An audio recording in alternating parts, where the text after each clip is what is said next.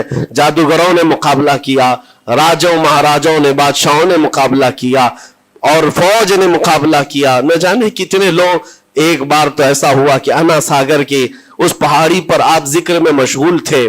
راجے نے کئی مرتبہ یہ سوچا کہ ان کو مار کر کے یا کسی طرح سے بھگائیں، لیکن جب نہیں ہوا تو راجا سے کسی نے کہا یہ منتر والا کوئی فقیر ہے، اس کا توڑ منتر والے سے ہی ہوگا.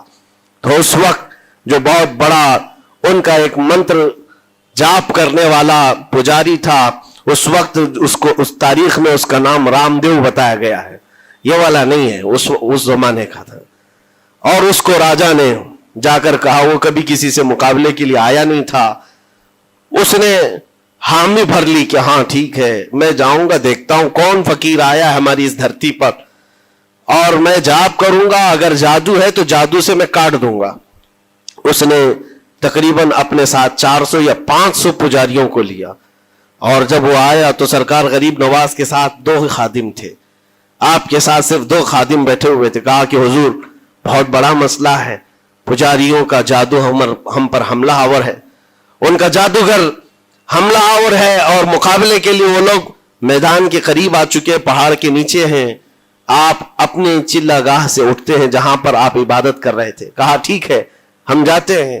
اور اس کے بعد سرکار غریب نواز نے کہلا بھیجا اپنے خادم سے، کہو کہ وہ اپنا منتر پڑھیں، ہم اپنا منتر پڑھیں. وہ اپنا منتر پڑھیں جو بھی ان کے جادو کا ہے. اب جب وہ پنڈت نے، پجاری نے دیکھے بغیر اپنے سارے پجاریوں سے کہا کہ جیسے ہی وہ درویش آئے گا، وہ فقیر آئے گا، ہمارا یہ منتر ہے یہ پڑھنا، وہ آگ میں بھسم ہو جائے گا، دنیا دیکھے گی. سبوں نے کہا ٹھیک ہے، لیکن ابھی کسی نے دیکھا نہیں تھا. لیکن جیسے ہی وہ اپنی جھوپڑی سے یہ مرد قلندر جلوہ رسول لے کر کے نکلا تھا، جمال رسول لے کر نکلا تھا. بیٹا ہے کس کا؟ حسن و حسین کا بیٹا ہے، فاطمہ زہرا کا بیٹا ہے. جیسے ہی باہر آئے، وہ منتر جو سکھایا گیا تھا سب کے قریب قریب آئے. 400 لوگوں نے وہ غریب نواز کی پیشانی کو دیکھ کر منتر پڑھنا شروع کیا. اور منتر کیا تھا؟ ان کی زبان سے لا الہ الا اللہ، لا الہ الا اللہ، لا الہ الا اللہ. لوگوں نے کہا یہ ادھر کیسے آ گیا کلمہ؟ اور جا کر اس رام دیو سے کہا گیا، اس نے کہا کہ یہ 400 کے 400 لوگ تو کوئی اور ہی کلمہ پڑھ رہے ہیں، کوئی اور ہی کلمہ پڑھ رہے ہیں. وہ اتر کر کے آیا ہاتھی کے کجاوے سے نیچے، اور سرکار غریب نواز کو دیکھا تو اس نے کہا یہ جھوٹ نہیں کہہ رہے، میں بھی وہی پڑھتا ہوں جو یہ پڑھ رہے ہیں. آپ کو تاریخ میں پتا ہو کہ اس کا نام سرکار غریب نواز نے شادی دیو رکھا اور اپنے مریدین میں شامل فرمایا، اور زندگی بھر سرکار غریب نواز کے خلفاء میں اور آپ کے خادموں میں شامل رہا. یہ تلوار سے اور چاقو بھالے نیزے سے نہیں کیا گیا تھا، وہ نور مصطفیٰ کی جلوہ گری تھی. جہاں نظر اٹھایا وہاں کے دلوں کی کالک کو دور کر کے ان کے دلوں کو بھی روشن فرما دیا تھا. آج ہم بھی یہی تمنا کرتے ہیں، اجمیر اسی لیے جاتے ہیں کہ ایک نظر ہم غریبوں پر پڑ جائے اور دل کا کالک اور دل کی کالک نکل جائے اور پھر دل چمکنے لگ جائے. کیونکہ اللہ کے ولیوں کی نظر جہاں پڑتی ہے وہ جگہ بھی روشن اور تابناک ہو جایا کرتی ہے. مولا کریم سرکار غریب نواز کی نسبتیں زندگی بھر ہمارے ساتھ قائم و دائم رکھے، اور پھر اپنی نسلوں کو بھی اللہ تعالیٰ ان کی غلامی میں شامل رکھے. اجمیر ہم جا نہ سکے، لیکن یہاں سے ہم یہ التجا کریں گے غریب نواز کے دربار میں، خواجہ ہند وہ دربار ہے آلہ تیرا، کبھی محروم نہیں مانگنے والا تیرا. تیرے در کی یہ کرامت دیکھی ہے بارہا، تیرے در کی بارہا یہ کرامت دیکھی ہے، غریب آئے اور ہو گئے غریب نواز. وآخر دعوانا ان الحمدللہ رب العالمین. السلام علیکم. سبحان اللہ، ماشاء اللہ. ابھی تک بہت پورا بیان آپ ضرور سنے ہوں گے، اس سے بہت سارا چیز نیا جانکاری ملا ہوگا. سب سے پہلے آپ کو شکریہ ادا کرتا ہوں کیونکہ آپ یہاں تک پورا بیان سنے ہیں. اس بیان میں آپ کو بہت سارا چیز نیا سیکھنے کو ملا ہوگا، نیا آپ کو سمجھنے کو ملا ہوگا، لیکن مجھے بھی کچھ سمجھنے کو ملا ہے جو آپ کے سامنے پیش کرتا ہوں. میرے بھائی، جب خواجہ غریب نواز مدینہ سے اجمیر کے لیے آئے، راستے میں جو ایک راجہ ملاقات ہوا، اس راجہ نے خواجہ غریب نواز سے پوچھے کہ کہاں جا رہے ہیں؟ تو خواجہ غریب نواز نے جواب دیا کہ میں ہندوستان فتح کرنے جا رہا ہوں۔ تو وہ لوگ ہنسنے لگے، کیونکہ یہ خواجہ غریب نواز کے جو ساتھی لوگ تھے خالی ہاتھ سے فقیر کے لباس میں تھے۔